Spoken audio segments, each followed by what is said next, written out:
Yes, vi kører. Jo, hvad sker der derude? You're a smart insurance man, aren't you, Mr. Neff? Well, I've been at it 11 years. Doing pretty Ja, vi well? ser allerede her noget low-key belysning, så er meget typisk for genren. Ja, og præsendingerne i baggrunden All kinds. giver det hele et dystert udtryk. Ja, det ligger også meget i navnet til film noir. Ja. Det betyder mørk film, film med mørke. Og præsendingerne kan man se i baggrunden kaster skygger ind over billedet, hvilket er typisk, og desuden er der anvendt en masse kælkede linjer. Ja, det ser vi også her ved patienterne, de er meget kælkede. Ja, Som også skaber noget uro og lidt mystik over det hele, som er meget typisk for genren. ja, Og vi startede i en enskudsindstilling, ja. hvor der Så så lavede vi kom en traveling over Ja. et toskuds. en panorering. Ja, og nu har vi et normalt perspektiv for at vise en samtale, hvor vi ikke behøver close-up og halvnær. Fordi det er lidt overfladisk samtale, der kommer ikke de store følelser ud lige nu. Det kommer først senere i filmen, så her er det, behøver vi ikke at gå helt tæt på personerne. Nej, vi kører igen.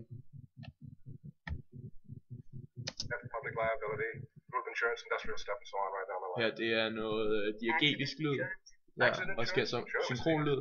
Der er ikke noget underlægningsmusik endnu. Wish you tell me what's engraved on that anklet. Og her kommer vi lidt op i en halvnær på ham, også på hende. ja. For ligesom at fokusere på, hvem der taler. Og hvis vi så spoler tilbage i hans halvnær, så kunne man se, at det var lidt frøperspektiv, for han skulle se lidt større ud end hende. Ja, Måske har lidt mere overtag i situationen. det er ham, der kommer og vil sælge hende og Ja, netop. styre samtalen. Hun er What's lidt i engraved on that forsvar. anklet? Is my name As for instance, Phyllis? Melissa. I think I like that. Så But you're not sure. Det er rimelig meget det I'm samme. driving around the Ja, block. Det er lidt tiden. kører den her sammen. Mr. Neff, what is Så kom vi et nyt toskud. Man kan se, det er lidt fugleperspektiv og Ja. på afstand i sådan normal perspektiv. For hvad vi observerer den her samtale. Man ser dem ikke fra nogen af dem, deres perspektiver. Sådan observerende. Observerende fugle. Ja. drop by tomorrow evening around 8:30? He'll be in then. Who?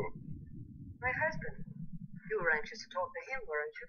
Yeah, I was. But Traveling, hvor vi bevæger, der kommer lidt Ja. zoom på, så vi bevæger os lidt tættere på. Meget lang indstilling. For at ligesom se på dem. Nu skal vi lidt tættere på deres ansigter. Ja. Fordi nu bliver det lidt mere seriøst, det de taler om. Ja, Følelsesladet.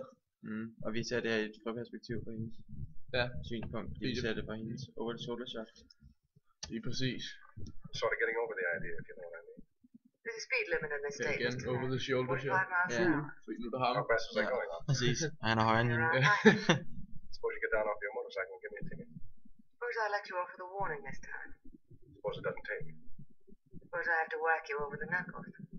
Suppose I bust out crying and put my head in your shoulder. Der er stadig rigtig mørkt. Suppose you try Ja. putting it on my husband. Low-key belysning. Stadigvæk skyggerne i baggrunden. That man kan se. tears it. Så Så skyggerne bevæger sig bag. 8:30 tomorrow ja, evening. det er mystisk. That's Der what er I spot, det suggest. gør Og så hatten indikerer ligesom at han er detektiv. Ja, Så vi ved han ligesom der er et eller andet i gager. You'll be here soon. typisk I mandlig guess so, I hovedperson. usually Ja. am. Same Altid chair, detektiv. same perfume, same anklet. I wonder if I know what you mean. I wonder if you want. Så, Der er skyggen meget tydelig. ja, fordi nu forlader han. Ja, og nu ved vi at der er et eller andet der skal til at ske. Ja, og der er her, som jeg også lige kunne høre, starter der sådan noget underlægningsmusik. Ja. Den ikke diegetiske lyd Ja, præcis. kommer på spil nu. Den fortsætter sig ind i bilen. Det indikerer den her scene over, nu skal der ske noget nyt. It was a hot afternoon and I Her kommer der en voiceover, som er rigtig typisk i film noir. Og vi er også oppe i en halvnær på ham her detektiven, for ligesom at vise, at det er ham, der fortæller her i voiceoveren. Ja, og det er fordi at der er blevet brugt en omvendt berettermodel, hvor man starter med det klimaks til at starte med, og det har vi set tidligere, at han sidder og snakker i telefon om, hvad der lige er sket i klimaks. Så det hele er et flashback. Ja, præcis. can still remember the smell of honeysuckle all along that street. Igen How en could I have lang known that indstilling. murder Ja. can Man kan se en sometimes smell tydelig like skygge til honeysuckle? højre for hans ansigt her. Ja. Maybe you would have known, Casey, At han har en that you mystisk mentioned side, accident. måske en dark side, i forhold til lyset Ja, på hans ja. ansigt. Præcis. Det kan vi finde ud af senere, han selvfølgelig har. Ja. But I didn't. Og ja, jeg tror faktisk klippet er færdigt. Ja, det slutter lige I om felt like a lidt. Lige million. lad det køre ud. Så. Men tak fordi I gad at lytte med, folkens. Ja. Det har været en fornøjelse.